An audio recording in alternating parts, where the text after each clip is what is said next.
morning po sa ating lahat. I wanna greet all the father around the world, especially sa aking father, Tatay Lani Boy, na up in heaven na. And ang aking father-in-law na si Tatay Puli na also in heaven.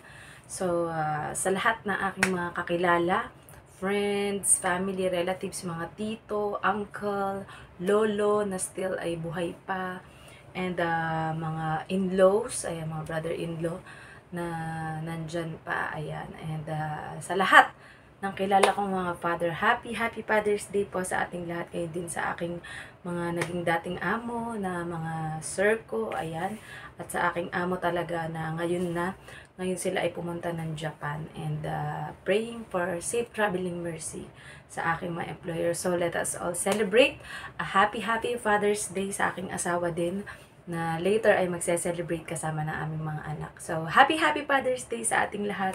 May we enjoy the day ng ating mga tatay, papa, itay, ano pa man ang mga tawag natin sa ating mga father, and sa mga tumatayo bilang spiritual father, foster father, or mga nanay na nagpapakaama para sa kanilang mga anak.